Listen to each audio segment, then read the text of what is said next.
Hello everyone, it's me again, GW Fan the Softcore Brony, welcoming you back to Let's Play My Little Pony Fantasy 6.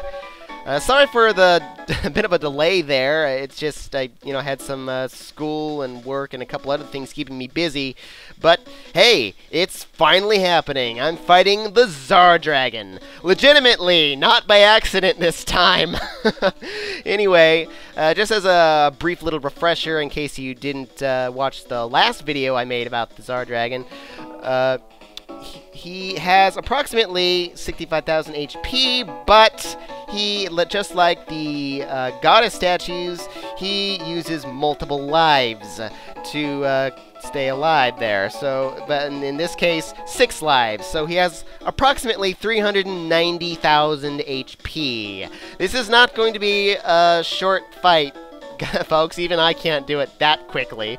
So it'll probably take a good 30 to 45 minutes, I would guess, at least. So yeah, bring some popcorn or something. This is if you plan to watch the whole thing without skipping anything. So yeah, anyway,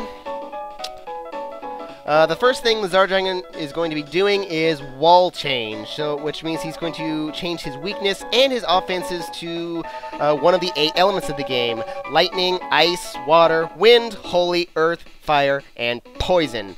And in that particular order, I would say is probably his overall easiest to hardest elemental forms, as I'll call them. Every time he loses a life, he's going to wall change to a random element. He could even repeat to the same element he's already used. So you're not going to see all 8 of them, fortunately. There's a couple I really hope I don't meet. Or one, I should say, I really don't want to meet. So let's see. Best way to defend yourself against daring do. Stop walking in front of me. I'm trying to talk here. Yeah, the best way to defend yourself against the Czar Dragon is to give yourself as much elemental defense as you possibly can. Elemental absorptions, elemental immunities, what have you. Also, a good idea is to have wall bands equipped, because not only will they protect you from, well, a couple of his attacks, really, it'll also deal some damage to him, which will make the fight go a little bit faster. However, for the strategy I'm going to be using, I'm not going to be using wall bands or elemental equipment at all for this ultimate strategy of mine. So, let's see, what did I want to say there? Yeah, this is going to seem a little riskier to start, and it is. But in the long run, it's going to be much stronger than what I used the last time when I accidentally defeated him. Anyway, for my ultimate party, here I've got Lauren Faust, Rarity, Pinkie Pie, and Princess Sit on Her Ass Celestia, because that's basically what she's going to be doing for the whole fight, even though she's actually very, very important. So let's see, for this battle, yeah, I would say you'll probably want your levels to be probably somewhere at least between 36 and 40, although 34 is good enough. It happens by coincidence that these are all my lowest level characters. I don't know really how that happened, but anyway, for my equipment setup, I am using, just like Discord, I'm going all out skewed towards magic defense and magic block, except for Pinkie, who once again is set up more for physical defense, including the Knight's Oath, which could save my life at some point. You never know. Now, let's see, here you can see I'm using blue ribbons on Rarity and Celestia, and she also has the safety bit. If I had a second one, I would give it to Rarity, but since I don't, Crusader cape's good enough.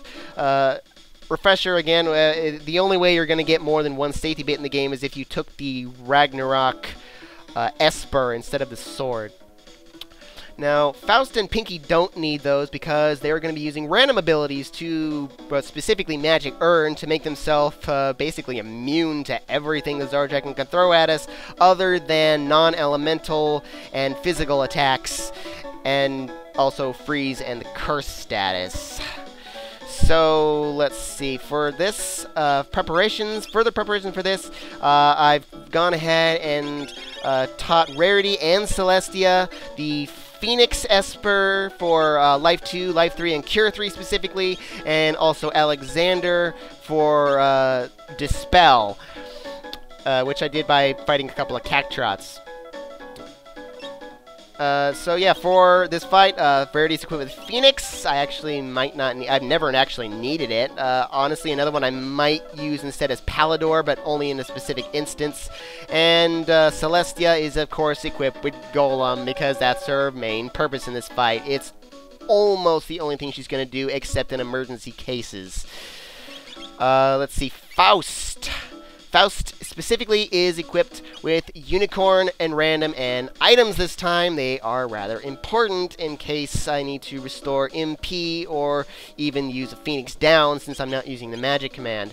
Now, the only reason she's equipped with the Unicorn ability is specifically if I have to fight the Czar Dragon's poison form, because guess what? He can use the Overcast ability, that nasty ability of a goddess, which, you know, sets curse on the whole party, which is really bad because it's going to basically negate Life 3, Life 2, and Phoenix Downs. And once we get to the end of the battle, you know, I'm gonna need the Unicorn to survive. Otherwise, instead of depending on Life 3 there. Yeah, otherwise, again, she's going to be depending on random abilities to protect herself mostly, but she's actually going to be using Mimic this time. I do want her to be using it. Rarity, again, is of course going to be using Sorcery. She'll probably only use Magic for Osmos and maybe occasional Life 2, possibly a Life 3 somewhere. Pinkie Pie is being used as my Toolkit Mage once again. Which reminds me, if Pinkie Pie was like maybe 4 levels higher, I would equip the Fixed Dice instead for more sufficient damage that she could do throughout the battle. But since she's only at 34, I'm just going to go ahead and use her random abilities instead. Celestia, of course, is going to be using Summon the whole time to continuously cast Golem. Now, yeah, this strategy should still work for version 1.1 once it comes out, even though her specific summon ability there is going to, you know, take a little longer for her to use, but from the start of the battle, you know, I'll still be using the regular one, which isn't going to be affected by the, you know, slowdown time. Let's see, otherwise, we have Float, just kind of in case he starts with the Earth element. It's probably not even necessary, honestly. And otherwise, let's see, anything else about their abilities that I wanted to mention? Well, only other thing I can think of at the moment, forget using Ultima. This battle is far too long, and that spell costs way too much for it to really be useful in this fight. So, let's see, I'm going to be... Oh, yes, that's right, their battle order. This is actually very, very specific, because once this battle starts, we are technically going to have full ATB gauges, which means that Celestia is going to go first, followed by Pinkie Pie, then Rarity, and then Faust. I definitely want Celestia to go first to get Golem going as soon as possible. And Faust definitely has to follow Rarity, because she's mostly going to be mimicking her. So, without further ado, I really hope I don't start with the poison or fire elements, because that's going to be... Well, I really hope I don't meet poison at all. But, okay, here we go.